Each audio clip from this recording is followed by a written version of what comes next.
Cek tes 1 2.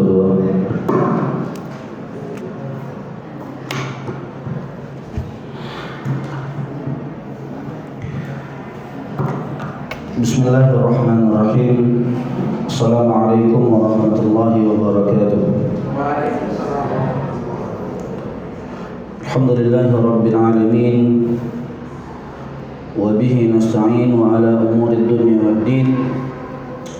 Wassalatu wassalamu ala nabiyyina Muhammadin wa ala alihi adh-dhahirin wa ashabihi al-ghurril mayamin wa man tabi'ahum bi ihsanin ila yaumiddin. Rabbi shrah li sadri wa yassir li amri wa hlul 'uqdatam min lisani yafqahu qawli. Alhamdulillah, kembali kita bertemu dan berkumpul di tempat ini di awal Ramadan, yaitu bulan yang penuh dengan keberkahan dan kemuliaan dan bulan yang penuh dengan keutamaan. Dan pada edisi Ramadan ini, maka untuk kajian kita, maka kita fokuskan kepada tema yang berkaitan dengan puasa. Dan pada kesempatan ini, insyaallah kita akan sama-sama membaca sebuah kitab yang berjudul 48 pertanyaan seputar puasa, yang mana ini berupa bentuk soal-soal yang sering berulang yang ditanyakan kepada Fadilatul Syekh Muhammad bin Shalih Al-Utsaimin rahimahullah, yang mana ini kemudian disusun oleh penulisnya, yaitu Abu Muhammad Salim bin Muhammad Al-Juhni. Baik, kita langsung saja kepada kitab. Kita baca muqaddimahnya, namun kita tidak baca keseluruhannya, kita baca poin-poin pentingnya saja. Dan bagi teman-teman, silahkan jika ingin mencatat faedah-faedah, silakan dicatat di kertas atau lembar halaman yang kosong di sebelahnya. Baik, Bismillahirrahmanirrahim. Muqaddimah. Ya, ini muqaddimah bukan dari Syekh Muhammad bin Shalih Al-Utsaimin, namun daripada penyusun risalah ini. Alhamdulillahirabbil alamin, wassalatu wassalamu ala asyrafil khalqih Muhammad ibn Abdullah alaihi afdhalus salati wassalam wa ala alihi wa sahbihi wa man tabi'ahum bi ihsanin ila yaumiddin, wa ba'd. Ayyuhal ikhwatus shaimun wal akhwatu as-shaimat, fi kulli 'amin ya'ti syahrun karim, syahrul Ramadan, syahrul ghufran, syahrul rahmah. Pada setiap tahun itu akan datang sebuah bulan yang mulia, yaitu bulan Ramadan, syahrul ghufran, yaitu bulan yang penuh dengan ampunan, syahrul rahmah, bulan yang penuh dengan rahmah. Ya, yaji'u hadha syahra liyuqidhuna min ghaflatina. Bulan ini datang kepada kita untuk kembali mengingatkan kita daripada kelalaian. Benar, karena mungkin selama di bulan-bulan yang lain, selain di bulan Ramadan, kita banyak lalai daripada mengerjakan solat sunnah, lalai daripada mengerjakan ibadah sunnah, ya, lalai daripada membaca Al-Quran. Nah, di bulan Ramadan maka kita kembali dilatih untuk meningkatkan segala amal dan ketaatan kita. Wa yaj'alu kulla wahidin minna yastarji'u a'malahu khilala sanatin marrat alaihi. Yang bulan ini menjadikan setiap dari kita untuk kembali mengevaluasi amal-amalnya selama setahun yang telah dilaluinya, ya. Maka bulan ini hendaknya dimanfaatkan sebaik-baiknya. Liyuqbila 'ala Allah subhanahu wa ta'ala fayaghtanima hadhihi al-fursata bit-taubah. Ya, maka ketika dia sudah meluruskan niatnya, sudah memperbaiki dirinya di bulan Ramadan, maka mudah-mudahan Allah menerima segala amalnya. Kemudian dia memanfaatkan kesempatan ini, yaitu bulan Ramadan, untuk bertaubat. Wal iktsara minal a'mal salihah, dan memperbanyak amal-amal saleh. Jadi ini adalah bulan untuk kita menambah ketaatan kita, karena memang di bulan Ramadan, terlebih lagi puasa, maka itu adalah sebuah amal ketaatan yang ganjaran pahalanya itu tidak disebutkan. Adapun ganjaran yang lain itu disebutkan. Ya, seperti orang yang mendapatkan Lailatul Qadar, maka dia bagaikan mendapatkan 1000 bulan, disebutkan. Seperti orang yang membaca satu huruf daripada Al-Quran, dia mendapat 10 kebaikan. Adapun puasa, maka dia memiliki pahala yang tanpa batas.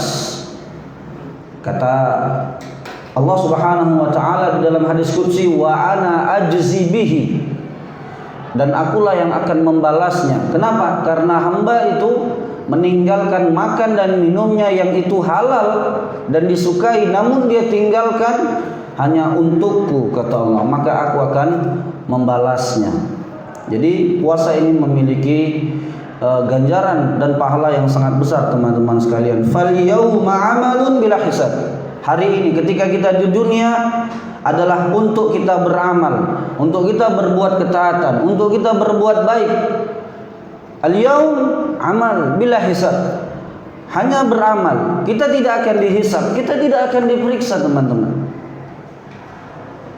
Wa ghadan hisabun bila amal. Dan kelak ketika kita di akhirat tidak akan ada lagi amal. Ketika kita hendak ditimbang dan ternyata timbangan keburukan kita lebih berat, dan ternyata ada amalan yang bisa membuat timbangan kebaikan kita lebih berat, misalkan yaitu bersedekah. Namun ternyata ketika kita sudah menyadari itu, tidak ada kesempatan. Andailah dulu aku berbuat baik ketika di dunia. Ya, ghadan hisabun bila amal. Besok itu di akhirat yang ada hanya hisab. Fulan bin fulan, kamu bekerja di sini benar, kemudian engkau mengerjakan ini benar, engkau pada hari ini tanggal sekian engkau tidak melakukan ini benar. Fulan bin fulan, engkau pada hari ini bulan ini engkau pergi ke tempat ini benar. Tidak bisa berbohong. Dihisab umurnya, digunakan untuk apa, rezekinya dari mana dia dapatkan dan untuk apa dia nafkahkan, masa mudanya untuk apa dia gunakan, semuanya akan dihisab oleh Allah Subhanahu wa taala. Baik. Ini dia muqaddimah daripada penulis, dan di sini penulis mengatakan pada paragraf kedua, ikhwani fillah, bihadhil munasabatil mubarakah ahbabtu an ad'a risalatan fi siyami fasammaituha 48 su'alan fi siyam. Ya, saudaraku, katanya, ya, berkaitan dengan bulan yang penuh dengan kemuliaan ini, maka aku ingin membuat sebuah risalah yang berkaitan dengan puasa. Fasammaituha, yang aku beri nama 48 su'alan, 48 pertanyaan fi siyam, seputar puasa. Haitsu qama bil ijabati 'alaiha fadilatul Syekh Muhammad ibn Shalih Al-Utsaimin rahimahullah, yang mana pertanyaan-pertanyaan ini dijawab oleh fadilatul Syekh Muhammad bin Shalih Al-Utsaimin rahimahullah, ya, dan dia sudah meninggal, ya. Beliau ini digelari dengan faqihuz zaman, ya, orang yang faqih karena bahasanya mudah difahami dan juga cara menjelaskannya juga mudah gitu. Thumma aradtuha alaihi faraja'aha. Kemudian ketika aku susun ini, aku tunjukkan kepada beliau untuk dimurajaah. Wa adzina li bittiba'atiha. Kemudian beliau memberikan izin kepadaku untuk mencetaknya. Fajazahullahu khairan wa naf'a bi ilmihil muslimin. Maka semoga Allah memberikan balasan yang banyak kepada beliau dan juga menjadikan ilmunya bermanfaat bagi kaum muslimin. Wa ma qasadtu hadzal amala illa min ajli faidati li ikhwanil muslimin. Dan tidaklah aku bermaksud daripada melakukan ini kecuali ingin menyebarkan faedah kepada saudara-saudaraku kaum muslimin. Jadi teman-teman, berbuat baik itu bisa dengan bentuk apapun, asalkan kita bisa memberikan faedah kepada orang lain. Apapun itu bentuk kebaikan yang bisa kita berikan. Tidak mesti kita menjadi seorang ustaz, tidak mesti kita menjadi seorang doktor baru kita mau memberikan kebaikan. Tidak. Banyak cara, apalagi di zaman sekarang. Hanya dengan mungkin menge-share poster-poster dakwah yang ada, yang berada di medsos, yang tentunya itu memang berasal daripada hadis-hadis yang sahih dan juga penjelasan-penjelasan para ulama. Dan ketika ada orang yang membaca lalu dia mendapatkan hidayah, maka sungguh ini adalah sebuah kebaikan bagi kita. Ketika ada orang yang tergugah dengan apa yang kita berikan kepadanya, faedah-faedah, lalu dia amalkan, maka ini merupakan sebuah nikmat yang besar. Yang kata Nabi, seandainya seseorang mendapat hidayah melalui perantara dirimu, maka sungguh itu lebih baik daripada unta merah. Gitu. Ya, ketika kita menge-share misalkan sesuatu fatwa atau sesuatu postingan, lalu dengan postingan itu orang tahu, kemudian dia amalkan, maka kita mendapat pahala itu. Gitu. Ya. Baik. Sekarang kita masuk kepada halaman ketiga. Madza yajibu an naf'alahu fi Ramadan? Apa yang wajib kita kerjakan dan kita lakukan di bulan Ramadan? Ya, ini merupakan perkataan daripada Syekh Muhammad bin Shalih Al-Utsaimin rahimahullah. Ya, kata beliau rahimahullah, syahrul ramadhana syahrun azim, syahrun mubarak. Bulan Ramadan adalah bulan yang agung, bulan yang penuh dengan keberkahan. Anzalallahu fihi al-Qur'an hudan lin-nasi wa bayyinatin minal huda wal furqan. Yang mana di dalam bulan Ramadan Allah menurunkan padanya Al-Quran sebagai petunjuk bagi manusia, wa bayyinatin minal huda wal furqan, dan sebagai penjelas dan juga pembeda antara hak dan yang batil. Wa ja'ala shaumahu ruknan min arkanil Islam, dan menjadikan puasa di bulan Ramadan sebagai salah satu sendi daripada rukun-rukun Islam. Ini adalah keutamaan-keutamaan di bulan Ramadan, yaitu Allah menurunkan Al-Quran padanya. Kemudian Ramadan adalah salah satu rukun daripada rukun-rukun Islam. Wa qiyamuhu nafilatan tazdadu bihal hasanat, dan mengerjakan salat di bulan Ramadan, yaitu mengerjakan sunnah ya di bulan Ramadan, maka ini akan menambah kebaikan-kebaikan.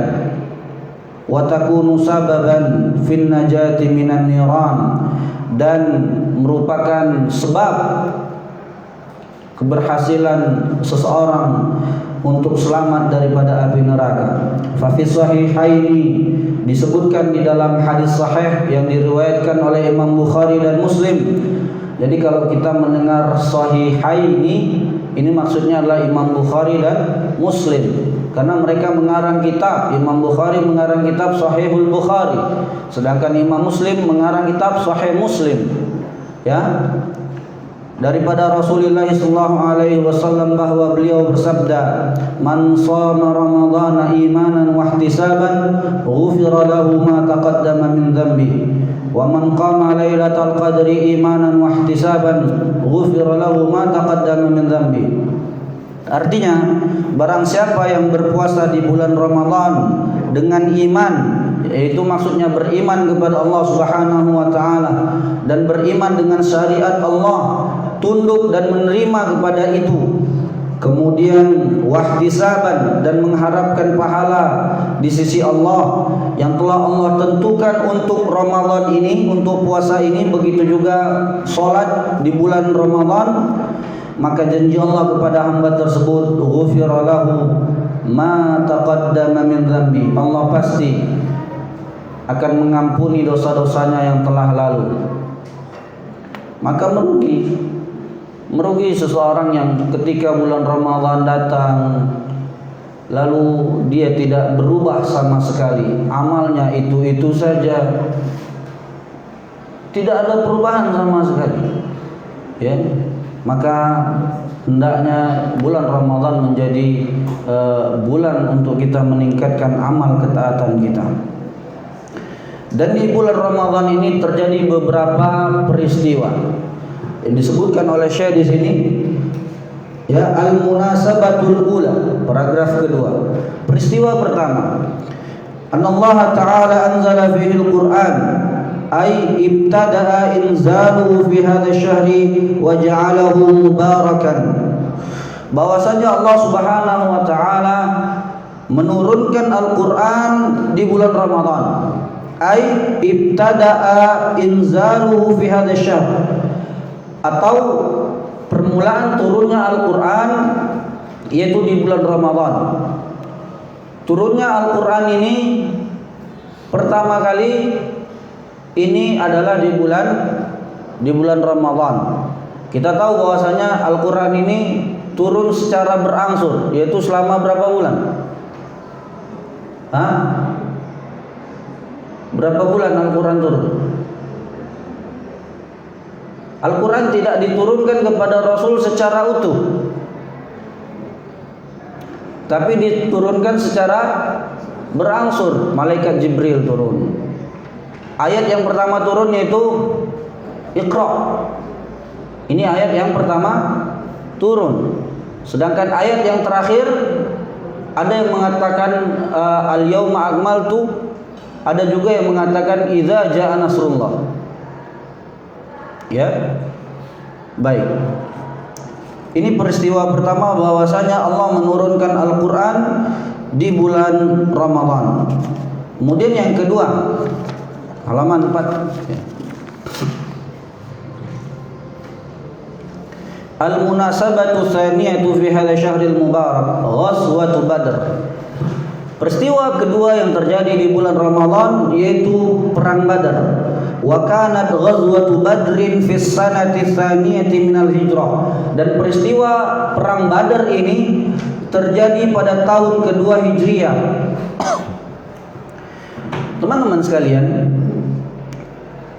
perang Badar merupakan sebuah kisah heroik kaum muslimin, yaitu sebuah kisah antara kebenaran melawan kebatilan, yang mana kita bisa membacanya atau mendengar kajian-kajian daripada ustadz kita tentang perang Badar ini. Ya, ana sarankan untuk teman-teman mendengar kisah tentang perang Badar ini. Ya, Ustadz Firanda sudah selesai membahas ini. Yang mana sebab daripada perang ini kita sebutkan bahwasanya kebiasaan kaum Quraisy, mereka itu adalah kaum pedagang, ya, kaum pedagang. Jadi mereka itu memiliki dua musim untuk berdagang, fisyita wa fis-saif. Ya, li ila fi Quraisy ila fihim rihlatash syita'i was-saif. Ya, jadi rombongan Abu Sufyan, mereka ini membawa kafilahnya untuk berdagang ke Syam, karena Syam ketika itu merupakan pusat perdagangan. Syam ketika itu masih diperintah oleh Romawi, ya, masih diperintah oleh Romawi. Maka mereka berdagang sana. Sekembalinya mereka, maka berita ini didengar oleh kaum muslimin. Maka Rasulullah SAW ingin mencegah kafilah Abu Sufyan dengan sebab untuk mengambil barang mereka. Loh, berarti ini pencurian? Tidak. Kaum muslimin diusir daripada Makkah, mereka tidak dibolehkan membawa harta apapun oleh Quraisy. Kaum Quraisy melarang, rumah-rumah mereka diambil oleh Quraisy. Maka kaum muslimin ingin mengambil hak mereka, ingin mengambil harta mereka, yaitu ingin mencegah, ya, Abu Sufyan ini kembali membawa barang dagangannya ke Makkah. Ya, karena memang adat ketika itu perdagangan, ada yang mereka nitipkan barang untuk dijualkan. Ya, tolong ya, ini jualkan. Sebagaimana Nabi sebelum dia diangkat, dia digelar Al-Amin. Karena orang mempercayainya, dititipkannya barangnya, kemudian dia berdagang sama pamannya Abu Thalib ke Syam. Ya. Nah, begitu adat Quraisy. Jadi ingin mengambil, ya, bawaan barang dagangan mereka. Oleh karena itu niatnya, maka Rasul hanya membawa beberapa ratus orang saja. Disebutkan di sini salah sumiyah wa bid'u asyar, 314 atau 15 orang gitu, dan tidak membawa persenjataan lengkap. Akhirnya pihak Abu Sufyan tahu bahwa kaum muslimin ingin mengambil barang dagangan mereka. Maka Abu Sufyan mengirim surat kepada penduduk kota Makkah untuk melindungi barang dagangan mereka. Wahai Quraisy, Muhammad dan sahabat-sahabatnya ingin ngambil barang kalian nih. Nih, cepat kirim orang lindungi kami. Itulah inti poin suratnya.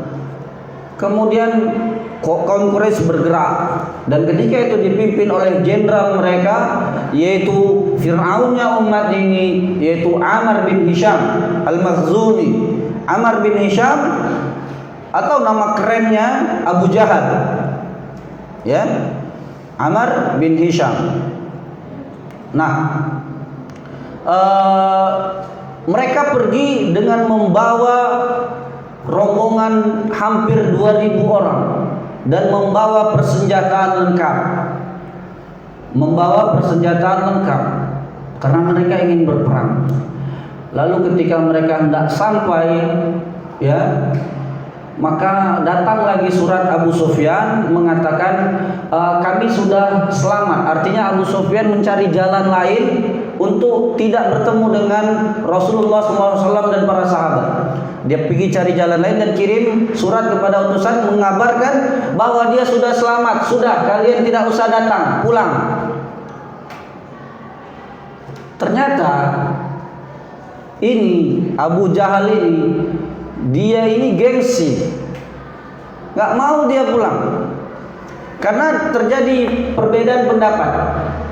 Ada yang mengatakan kita pulang saja, ya, kita pulang saja. Ini pendapat Utbah bin Rabi'ah, ya, Utbah bin Rabi'ah, salah satu pemimpin, dan dia masih merupakan saudara daripada Rasul, daripada Bani Hashim. Kita pulang sajalah karena sudah selamat. Kan tujuan kita ingin menjaga barang kita. Kata Abu Jahal, enggak. Apa katanya? Lihat di sini apa perkataannya.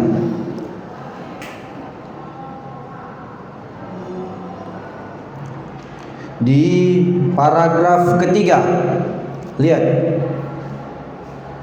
Faqala Abu Jahlin wa kana zaimuhum.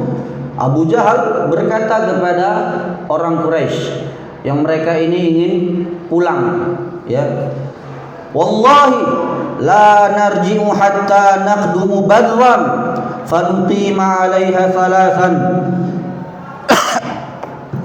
nanharu fiha al-juzur wa nusqi fiha al-khumur wa na'zifu 'alaina al-qiyam wa tasma'u binal arabu fala yazaluna yahabunana abada. Kata Abu Jahal, wallahi, demi Allah, ya, mereka percaya kepada Allah, ya. Orang-orang kafir itu percaya kepada Allah, hanya saja mereka tidak percaya kepada uluhiyah. Demi Allah, kami tidak akan pulang. Kita tidak akan pulang sampai kita tiba di Badar. Badar ini yaitu sebuah nama lembah, ya. Fanuqimu 'alaiha thalatha. Lalu kita berkemah di sana selama 3 hari. Nanharu fihal juzur. Kita sembelih unta-unta kita. Oh, lihat tuh. Wa nusqi fihal khumur. Kemudian kita teler sampai mabuk. Wa na'zifu 'alaina al-qiyan. Kemudian kita dengarkan musik dengan penari-penari wanita. Nah, lihat. Wa tasma'u binal arabu, agar orang Arab, yaitu bangsa atau kabilah selain Quraisy, mendengar tentang kehebatan kita sehingga mereka pun segan dengan kita, gentar, takut. Oh, ternyata Quraisy seperti ini. Nih, mendengar perkataan ini akhirnya mereka pun setuju. Dan singkat cerita, ya, tapi sebelumnya dilihat di situ, fahadhil kalimatu tadullu 'alal kibriya, dan ini merupakan perkataan-perkataan yang sombong, ya, yang penuh keangkuhan, ya, daripada orang-orang Quraisy, ya. Wal taqaw bin Nabi sallallahu alaihi wasallam. Kemudian mereka bertemu dengan Nabi sallallahu alaihi wasallam, wa kanu ma baina tis'umi'atin wa alf, dan jumlah mereka ketika itu adalah 1900. Amman Nabi sallallahu alaihi wasallam wa ashabuhu fakanu 300 wa bid'ati 'asyara rajulan. Adapun jumlah Rasulullah SAW bersama para sahabatnya itu 315 orang. Wa taqat at-taifatan junudullah azza wa jalla wa junudus syaitan wa kana al-aqibatu li junudillahi azza wa jalla. Bertemulah 2 tentara, satu tentara Allah, satu tentara setan, bertemu, tapi jumlahnya enggak imbang. Pasukan kaum muslimin jumlahnya berapa? 300. Sedangkan kaum Quraisy 2000 kurang 100, 1900, berarti 1 banding berapa tuh? 1 banding 3. Hah? Ya, siapa guru matematika tuh? Perbandingannya berapa tuh? 300 lah, 300, 1900. 1 banding 6, bayangkan. 1 orang kaum muslimin harus membunuh 6 orang. Gak imbang. Tapi kemenangan akhirnya berada di tangan kaum muslimin, karena Allah memberikan pertolongan kepada kaum muslimin, yaitu tentara-tentara Allah daripada langit, yaitu malaikat. Malaikat Allah turun membantu kaum muslimin, ya. Dan kaum muslimin tidak nampak mereka dibantu. Yang nampak itu adalah kaum Quraisy, ya. Mereka melihat, dan ini dikabarkan oleh mereka setelah mereka memeluk Islam, bahwa ketika mereka berperang ada pasukan berpakaian putih, ya, serba putih, turun membantu kaum muslimin. Ya, kalau udah perang sama malaikat gimana mau menang orang itu? Ya, baik. Intinya kaum muslimin di sini menang, ya, memenangi pertempuran. Dan di perang itu Khalid ibn Walid tidak ikut. Nanti pada pembalasan kaum Quraisy di perang Uhud, Khalid ikut. Khalid ibn Walid ini juga nama yang fenomenal, nama pahlawan kita yang tidak pernah terkalahkan di dalam peperangan, baik ketika dia sebelum memeluk Islam ataupun sesudah memeluk Islam. tidak pernah terkalahkan. Dengan strategi dialah kaum muslimin ya hampir kalah pada perang Uhud. Strategi Khalid ibn Walid Saifullah. Baik. Kemudian peristiwa ketiga, halaman selanjutnya, Fathu Makkah. Pada bulan Ramadan ini juga terjadi peristiwa yaitu penaklukan kota Makkah. Nah, penaklukan kota Makkah ini teman-teman sekalian, ini sebagaimana pada peristiwa sebelumnya itu antara kaum muslimin yang sudah jumlahnya besar, tentaranya juga sudah kuat, negaranya sudah stabil, ini mengikat perjanjian damai dengan kaum Quraisy selama 10 tahun yang disebut dengan perjanjian Hudaybiyah. Dan di dalam perjanjian itu turut dua kabilah, yaitu Bani Bakar dan Bani Khuza'ah kalau tidak silap ya. Bani Khuza'ah ini beraliansi kepada kaum muslimin, sedangkan Bani Bakar beraliansi kepada kaum Quraisy. Maka setiap kabilah yang memiliki aliansi ini juga tidak boleh saling berperang. Mereka artinya terjamin ya. Singkat cerita, Bani Bakar ya, mereka kemudian ingin membunuh pimpinan daripada Bani Khuza'ah. Maka mereka kemudian menemui beberapa orang Quraisy, diantaranya Sofwan ibn Umayyah. Sofwan bin Umayyah, anaknya Umayyah bin Khalaf. Umayyah bin Khalaf ini punya budak namanya Bilal. Inilah yang disiksanya di tengah gurun pasir. Dan Umayyah bin Khalaf ini mati di perang Badar, dibunuh oleh Bilal. Dia punya anak namanya Sofwan bin Umayyah. Ada beberapa orang, kemudian Ikrimah bin Abi Jahal. Mereka ini nanti masuk Islam dan mereka berjihad bersama kaum muslimin. Kemudian ada Suhail bin Amr dan beberapa orang lagi. Mereka kemudian dari Quraisy ini bertemu dengan beberapa pemimpin Bani Bakar untuk merencanakan komplot, membuat makar ya. Dan tanpa sepengetahuan pemimpin mereka, ya setelah Abu Jahal mati, maka yang menjadi pemuka Quraisy di situ adalah siapa? Abu Sufyan. Dan ketika itu dia belum memeluk Islam. Nah, singkat cerita, terbunuhlah beberapa orang daripada Bani Khuza'ah, terbunuh. Ya, pengikutnya bukan pemimpinnya. Kemudian mereka mengadu kepada Rasulullah SAW. Mereka pergi ke Madinah. Mereka melantunkan syair yang mana mereka menunjukkan bahwa dekatnya kekerabatan antara keluarga Rasul Bani Hashim dengan Bani Khuza'ah. Ya. Maka kemudian ketika Rasul mendengar aduan mereka, maka Rasul kemudian marah dan dia mengatakan kalian pasti akan ditolong. Rasul kemudian ingin ya menyerang Quraisy, namun belum dikasih tahu sama sahabat yang lain. Belum dikasih tahu mereka ingin menyerang Quraisy di Makkah. Rasul hanya menyuruh para kaum lelaki untuk bersiap-siap, kita mau berangkat perang. Biasanya Rasul sebut kemana. Kali ini tidak.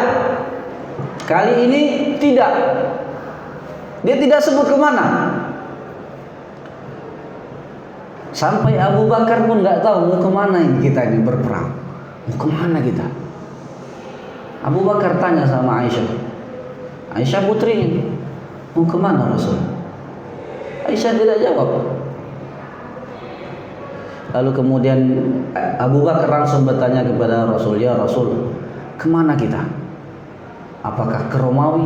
Maksudnya berperang lawan pasukan Romawi, atau ke kabilah ini, atau jangan-jangan kita mau menyerang Quraisy? Bagaimanapun Quraisy itu masih satu keluarga dengan mereka. Ada yang anaknya kafir, anaknya Islam kayak Suhail bin Amr. Ini kafir, membenci Rasul. Putranya Abdullah bin Suhail dan Abu Jandal memeluk Islam.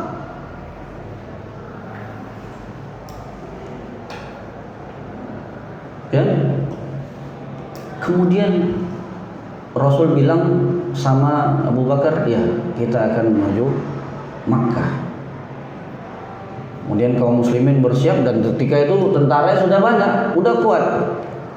Tahu Abu Sufyan bahwa kaum muslimin ingin menyerang Makkah. Abu Sufyan kemudian tanya nih sama Quraisy, siapa yang pandai-pandaian ini membunuh orang Khuza'ah? Nggak ada yang ngaku. Nggak ada. Suhail nggak ngaku, Ikrimah nggak ngaku, nggak ada. Akhirnya Abu Bakar ingin minta perpanjangan tambahan waktu untuk perdamaian, minta tambah lagi 10 tahun. Datanglah dia menuju kota Madinah. Lalu ketika dia datang, yang pertama dia jumpai adalah putrinya yang menjadi istri Rasul. Siapa? Ummu Habibah, Ramlah bintu Abi Sufyan. Dia datang nih, putrinya nih, istri Rasul. Berarti Abu Sufyan nih mertua Rasul. Dia datang, kemudian mau duduk, di situ ada karpet yang biasa Rasul duduk, dilipatnya karpet itu, dilipatnya. Abu Sufyan heran, kenapa dilipat? Apa engkau nggak suka aku duduk sini? Bukan, hanya saja karpet ini tempat yang biasa Rasul duduk di situ, dan aku tidak ingin engkau duduk di situ karena engkau najis. Nah, ingat. Kata Abu Sufyan, malas dia lagi ngomong. Belum lagi aku mau ngomong, kau udah buat aku malas. Pergi dia. Dia pergi, kemudian dia cari Umar. Supaya minta Umar ngomong ke Rasul agar perdamaian ini, perjanjian damai ini diperpanjang. Kata Umar, Abu Sufyan, kalau aku diizinkan membunuhmu, aku bunuh kau sekarang. Jangan minta sama aku. Akhirnya dia datang sama Ali, sepupu Rasul dan menantu Rasul. Wahai Ali, ya engkau begini, tolong pergi sampaikan sama Rasul begini. Aku minta perpanjangan waktu. Ya. Abu Sufyan mengira bahwa Rasul nggak tahu bahwa Khuza'ah ini sudah mengadu. Abu Sufyan nggak mengira. Akhirnya nggak berhasil, dia pulang. Di perjalanan pulang dia jumpa Bani Khuza'ah yang tadinya mengadu kepada Rasul. Dari mana kalian? Nggak ada. Kami dari tempat sana, katanya. Abu Sufyan udah punya firasat buruk ini. Akhirnya singkat cerita, terjadilah penaklukan kota Makkah tanpa peperangan. Ada perang-perang kecil sedikit saja, ini yang dipimpin oleh Ikrimah, ya sedikit saja. Namun secara garis besar kota Makkah ya itu dijatuhkan bukan dengan berperang, tidak. Karena Rasul mengatakan, ya Abu Sufyan datang, katakan kepada penduduk kota Makkah, barang siapa yang berada di rumahnya fahuwa amin, dan barang siapa yang berada di rumah Abu Sufyan maka dia juga aman, gitu. Intinya mereka kemudian keluar menuju kota Makkah, kaum muslimin, dan tidak ada penduduk kota Makkah yang keluar dari rumah karena mereka dijamin aman, gitu.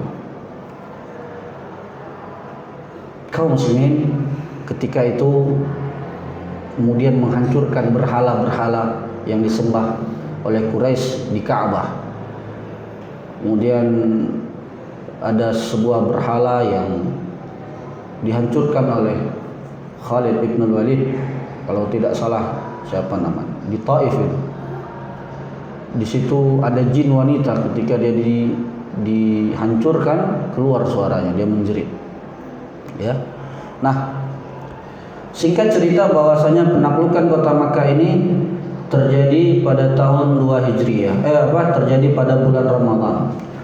Dan bayangkan teman-teman sekalian, Rasul adalah orang yang terusir.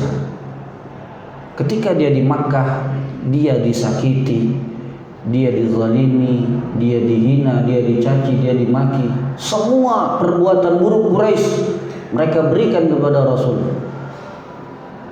Ketika Rasul sudah masuk ke kota Makkah dengan keadaan yang menang, Rasul bukanlah orang yang sombong. Dia tundukkan kepalanya, kemudian dia seru pada para penyeru agar memanggil penduduk kota Makkah untuk berkumpul.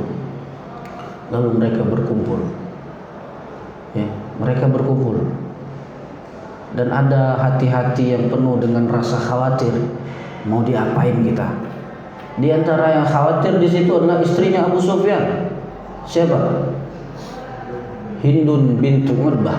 Utbah ini mati dibunuh oleh paman Nabi, yaitu Hamzah. Dan Hamzah kemudian mati di tangan budak yang bernama Wahsy. Dan Wahsy ini dengan tombaknya berhasil membunuh Hamzah, dan itu di perang Uhud. Dan Hindun kemudian membelah jantung Hamzah dan memakannya. Saking benci dia kepada Hamzah, karena Hamzah lah yang membunuh ayahnya, yaitu Utbah bin Rabi'ah. Hindun takut. Dan ketika itu dia keluar dengan memakai menutup wajahnya, takut ketahuan. Dia tutup wajahnya, dia keluar. Kaum Quraisy berpikir bahwa Rasul ingin membalas dendam. Apa kata Rasul ketika mereka dikumpulkan? Lihat di paragraf kedua itu.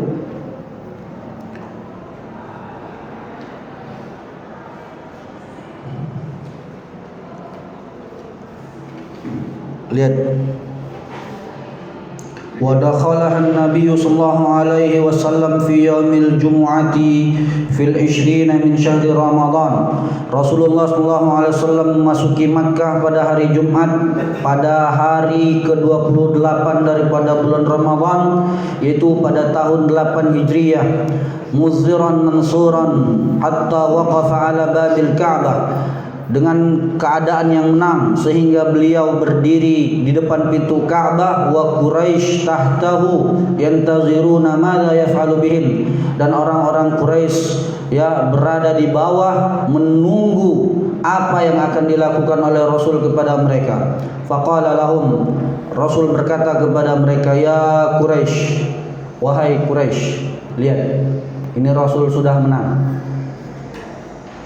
Ma tarawna anni fa'ilun bikum, wahai Quraisy, kira-kira apa yang akan aku lakukan sama kalian?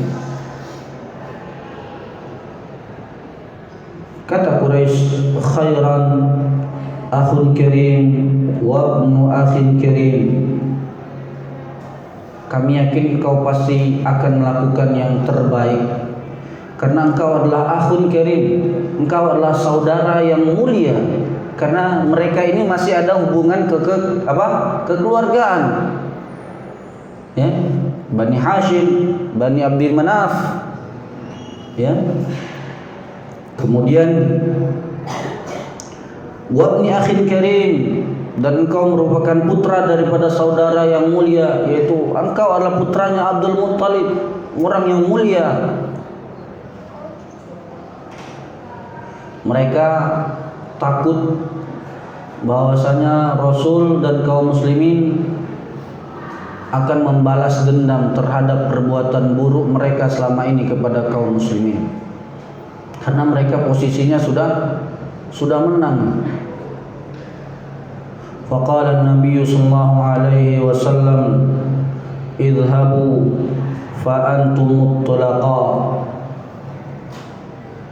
Rasul kemudian mengatakan, idhabu, sekarang kalian pergilah, fa antumut tulaqa, kalian orang yang bebas. Bayangkan teman-teman sekalian, orang yang ketika dia di Makkah disakiti, dizalimi, dicaci, dihina, segala macam penderitaan diberikan oleh Quraisy. Lalu tatkala ada waktu untuk membalas dan itu dibolehkan. Ketika orang berbuat zalim sama kita, kita mendapat kesempatan untuk membalas boleh. Namun memaafkan lebih baik, dan inilah yang dipilih oleh Rasul. Idhabu fa antumut tulaqa. Pergilah kalian orang-orang yang bebas, orang-orang yang merdeka. Sallallahu alaihi wasallam. Siapa dari kita yang bisa mencontoh perbuatan Rasul ini? Kita saja terkadang baru disakiti bukan dengan fisik, dengan kata-kata. Ketika ada kesempatan, di situ kita balas.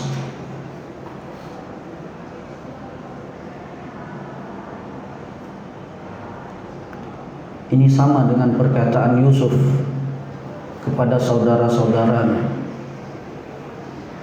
Tatkala saudara-saudaranya merencanakan ingin membunuh Yusuf, namun ternyata Allah menyelamatkan Yusuf dan memuliakannya, sehingga dia menjadi seorang bangsawan di negeri Mesir. Idhabu fa antumut tulaqa. Ya, ini dia 3 peristiwa yang terjadi di bulan Ramadan, dan tentunya masih banyak peristiwa-peristiwa yang lainnya. Baik. Kemudian pada paragraf selanjutnya kata Syekh Shalih Al-Utsaimin, wa ba'da aradil munasabat fi hadha syahri lana an naqul. Setelah kita menyebutkan beberapa momen yang terjadi di bulan ini, maka timbul atau pertanyaan, malladzi yanbaghi an naf'alahu fi syahri Ramadan? Apakah yang sepantasnya yang harus kita lakukan di bulan Ramadan? Kata Syekh, alladzi naf'aluhu fi hadha syahril mubarak imma wajibun wa imma mandub. Yang harus kita lakukan di bulan Ramadan ini yaitu melakukan perbuatan yang wajib seperti puasa, salat dan yang lainnya, wa imma mandub, dan juga perbuatan-perbuatan yang disunnahkan. Fal wajibu huwa siyam, yang wajib itu adalah puasa, wal mandubu huwal qiyam, dan yang sunnah itu adalah salat. Ya. Wasyamu kulluna ya'rif. Ya, wasyamu kulluna na'rif, dan puasa itu semua kita tahu, yaitu menahan diri daripada hal-hal yang membatalkan puasa, min tulu'il fajri ila ghurubi syamsi ta'abbudan lillah, yaitu daripada sejak terbitnya fajar sampai dengan tenggelamnya matahari, ta'abbudan lillah, yaitu untuk beribadah kepada Allah. Jadi seseorang ketika dia berpuasa Ramadan, maka niatnya adalah untuk beribadah, bukan untuk niat yang lain. Bukan karena mau menikah dia puasa, bukan karena dia mau diet dia puasa, tidak. Namun untuk beribadah hanya kepada Allah. Daliluhu qauluhu ta'ala, dalilnya firman Allah Subhanahu wa ta'ala, fal'ana. Ini dari segi barisnya salah ya, nanti teman-teman bisa perbaiki dari mushafnya. Fal'ana bashiru, itu banyak panjang. Fal'ana bashiruhunna wabtaghu ma kataballahu lakum wa kulu washrabu hatta yatabayyana lakumul khaytul abyadu minal khaytil aswadi minal fajr thumma atimmus siyama ilal lail. Maka sekarang kalian campurilah istri-istri kalian dan carilah apa yang telah Allah wajibkan untuk kalian, wa kulu washrabu, dan makan dan minumlah kalian sampai tampak terang bagi kalian benang putih daripada benang yang hitam. Maksudnya adalah fajar. Jadi para sahabat ketika itu, mereka ini ketika awal-awal puasa diwajibkan, mereka ini nggak tahu nih sampai kapan kita nih puasanya. Ada yang dia udah dia ingin bercampur sama istrinya, cuma dia nggak tahu nih kapan ini bukanya, kapan ini. Jadi ada yang mereka letak ketika malam hari, dia letak tali di kakinya benang putih. Oh, berarti nanti kalau putih ini nampak di tengah malam, ya karena zaman Rasul tidak ada cahaya seperti sekarang, berarti oh ini waktu sahur gitu. Ya. Jadi maksudnya adalah fajar ya. minal fajr wa atimmus siyama ilal lail. Kemudian sempurnakanlah puasa kalian sampai malam. Nah, kalau sudah tenggelam matahari ya baru boleh ngapa-ngapain gitu. Ya. Baik. Ya, karena memang puasa ini berat. Terutama bagi orang yang baru menikah, berat. Ya. Yang belum nikah cobalah nikah. Nikah kemudian minggu depannya puasa. Cobalah, apalagi musim hujan ya. Berat. Baik.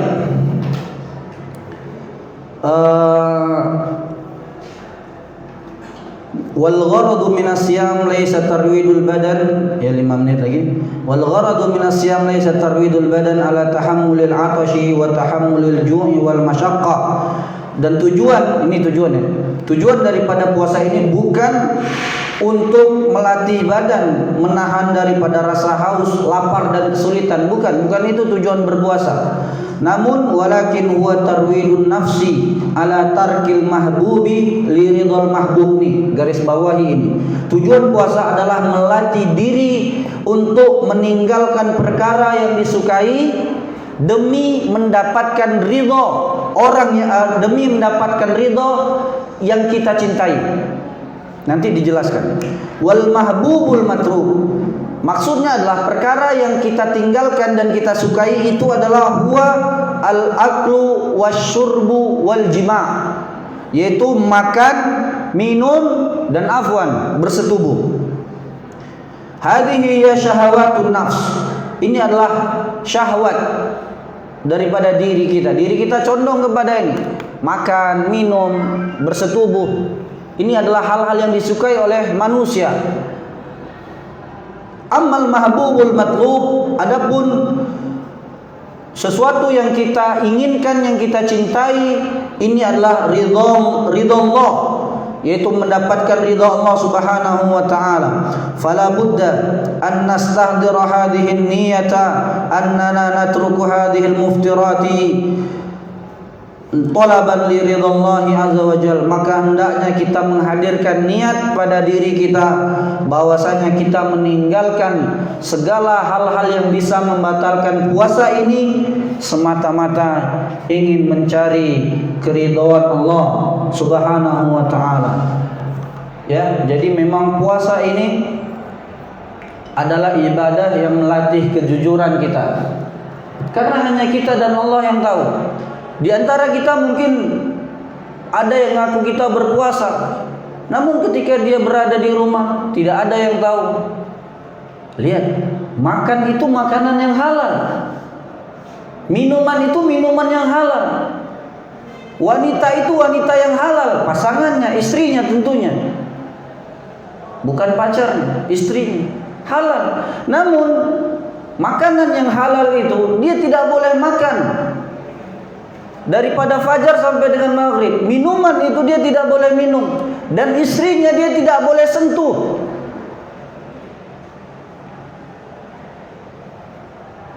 Padahal itu halal. Namun, dan tidak ada yang tahu kalau dia lakukan, tidak ada yang tahu. Dia makan, nggak ada yang tahu. Dia minum, nggak ada yang tahu. Kalau dia berhubungan, dia tahu istrinya. Dan ada sekarang yang sedang viral di Malaysia itu, yaitu teman-teman masih ingat mungkin istilah hela, tahu hela? Jadi ada seorang pembicara itu dan dia dibantah banyak orang di Malaysia sana, seorang pembicara ustadz ya, bahwa kalau seseorang ingin tidak terkena kafarat, kan orang yang bersetubuh di siang hari Ramadan, kafaratnya apa? Puasa 2 bulan berturut-turut, atau membebaskan budak. Kalau nggak sanggup, beri makan 60 orang miskin. Maka ada helanya katanya. Caranya gimana? Ya kita batalkan puasa kita dengan makan dan minum. Berarti kita batalnya bukan karena bersetubuh, tapi karena makan dan minum. Lalu kalau mau bersetubuh silahkan. Ini helah namanya. Apa? Ini helah. Boleh? Tidak, dosa besar. Berpuasa secara tidak sengaja ini meninggalkan puasa secara sengaja hukumnya apa? Dosa besar. Maka jangan. Dia baru nikah nih. Waduh. Baru nikah nih. Mana nih? Istrinya cantik lagi. Siang-siang pula dia cantiknya gitu. Ya, jadi ini dia teman-teman, hendaknya kita menghadirkan niat di hati kita bahwa ketika kita menjalankan ibadah puasa ini semata-mata hanya mengharapkan ridha Allah Subhanahu wa taala.